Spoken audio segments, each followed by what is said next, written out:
Hello guys, and welcome back to another episode of Revive, Rev and Ride.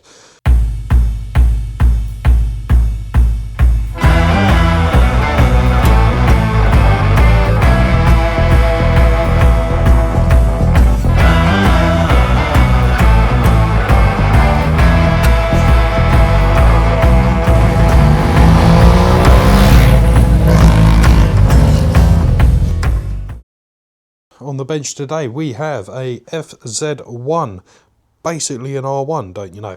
Belongs to one of my friends, a good friend of mine. He's also on YouTube. He goes by Goon Rider, that's his original channel, but he started a new one, BikeLife. So head over there, show him some love. It's brilliant, to be honest. He's the one who's got me into YouTube, and he is brilliant at all that editing malarkey. So yeah, we've got this one on the bench, I should say. It stopped charging altogether, so suspected alternator fault. So it's been to China, got the beloved kit. I think it's a new alternator, new regulator rectifier, all that good stuff. It's also going to get a chain and sprockets because that has pretty much died a death. Also, I believe he's got a clutch cable for it. I'll try and get a shot on this, get a better angle. Here we go. So, as you can see, it's only a couple of strands holding on. So, yeah, that's on its last legs. So, we get that changed, but that's, yeah, annoyingly, tank off and all that good stuff. So, yeah, we'll get that swapped out. So yeah, first things first, I'm going to pull the battery out, get that on charge. It has been sitting there for a little while, so yeah, that will certainly give it a bit of a refresh. Drop the oil, and I think I'm going to be laying the bike on the side just so in case the alternator has fallen apart, I don't want it dropping into the engine. So if I lay it on its side, hopefully it's all good, all going to plan. So yeah, stay tuned, and yeah, let's get into it. Let's get the key out. Guys who don't know, and then the back seat pops off. Beautiful. Basically, it's like a bonnet catch on a car. There's a little catch you pop to the side. Yeah, there we go. And Bob's your uncle, Fanny's your aunt. That's the seats off. So there is the beautiful battery. So we're going to get that disconnected, get the oil dropped. Here we go. Alright, so never really thought about it, but my God, doing things one-handed. Hat off to all the YouTubers out there, I must say. Battery, come in. Let's bring her hither, child. And oh look, it's like big boy, little boy. Alright, and let's put that one on there. Come on, you bastard. Put that one on there, and oh, can I get an angle? There we go. She's on the bubble. Alright, let's get her jacked up now. Alright, so underneath you got our oil filter. I'm going to leave that on for the time being, just because, like I say, I might want to tip her over and I just don't want oil going everywhere. Well, you got the sunbolt, nice 17mm head, nice and easy. Alrighty, let's try and get the angle of the dangle.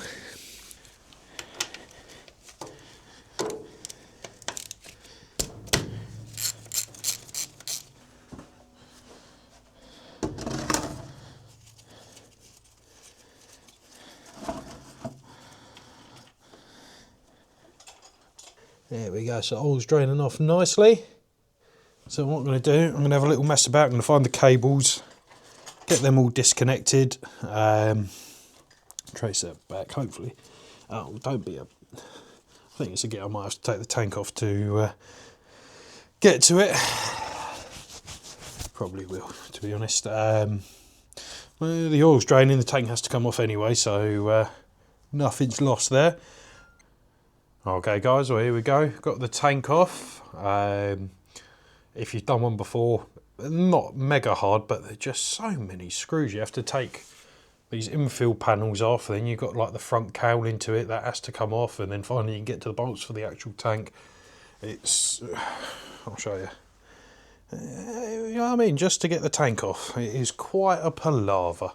The regulator rectifier is up underneath the seat, so I've uncoupled the wire of doom and going to take this cover off now, get the actual alternator changed. Now,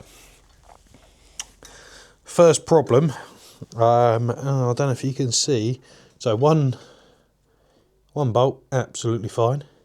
Second bolt, third bolt, pretty shocking. So the reason for that, as you can see from the other scarring on the case, is she's been down. Now she's an older girl, and she's 2008. So yeah, she's getting on nearly 20 years old, 18 years old or so, and yeah, she's lived an 18-year-old's lifestyle. So I actually used to own this bike, and I sold it to my friend, getting on for a few years ago now. The mileage is up there, but she's still a good girl. She, like I say, she's got a bit of a history to her. So since he's had her, we went to the Isle of Man 2-3 years ago now. I think it'd be 3 years come this Isle of Man this year in 26. So yeah, I think it's been about 3 years. And the famous last lap, let's give it all. And yeah, literally the night before we were coming home, I've gone for one more last lap over the mountain, and whoever, like anyone who's ever been there, will understand it's an incredible place. And if you want to give it some beans, you can give it some beans. But you know, you got right till the last couple of corners on the mountain section, and yeah, down he went. Bike went off the side. All manner of chaos, to be honest. But we managed to get her back. He was pretty banged up, but he was all right. He survived it. Yeah, we managed to get back on the ferry to hire a van at the other end when we were in Haysham. Yeah, to get the bike back. But yeah, like I say, nothing too bad. I think a new set of handlebars. In fact, you know what? I don't think it even needed a new set of bars. I think the risers were bent, so we changed them. A few other bits and pieces as you'd expect. But yeah, obviously this is now going to cause me a bit of a headache, but not the end of the world. Mike did, like I say, he's got a channel himself, so he did do a full video, or series of videos, I think it is, on the Goom Rider. Yeah, I'll put a link, not sure how I'll do that, but I'll speak to my mate, I'm sure he'll show me how. I'll stick a link at the bottom, as they all say. Yeah, like I say, she's got a tale to tell, as it were. But not many bikes can say they've crashed at the Isle of Man and survived it. Well, there we go. That was relatively easy, to be honest. I thought it was going to be a bit more of a pain. I thought it would have disintegrated and fallen to bits, to be honest, but no, all good. So I got that out. You've got a, get the camera in the right place, you've got this gear that goes on the back, a couple of spacers and washers. There's like a cush drive. The magnet actually sort of sits inside.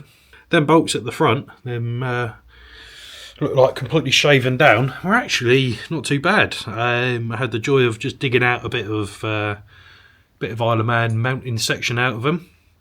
And then a little knot with the hammer, and in she went. Wow. A picture tells 1,000 words, as they say. It's this is 1,000 stories. It has, I think the technical term, shit itself. It was completely locked solid, and yeah, absolutely shit itself to pieces. I just hope, which I hope none of it's gone in the engine. I don't think it will have. When you look around the actual casing, it's all very clean. And I'm just hoping. I know when it went, he wasn't driving it for long. Obviously, with no charge, it's not charging the battery, and that soon depletes with all the injection system. So it just went boop and stopped. So I'm hoping, like I say, there's no evidence of it sort of around the engine, and there's so many little shards. I'm sure there would be. And being magnet and all that, it's sort of inclined to stay to this. So yeah, my God, pooed its pants.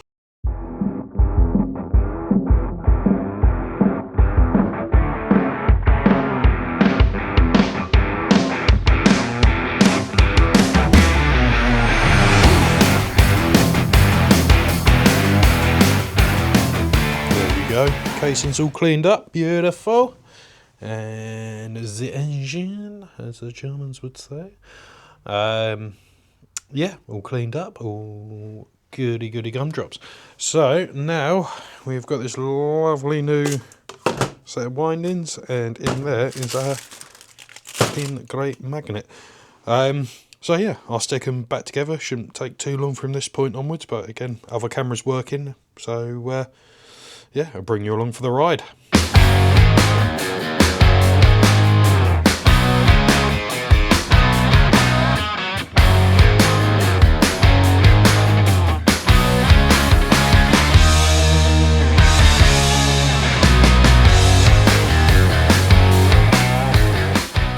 There we go, guys. It is all in, not without a bit of a headache, to be fair. Yeah, it was a little bit fiddly, but yeah, not too bad at all.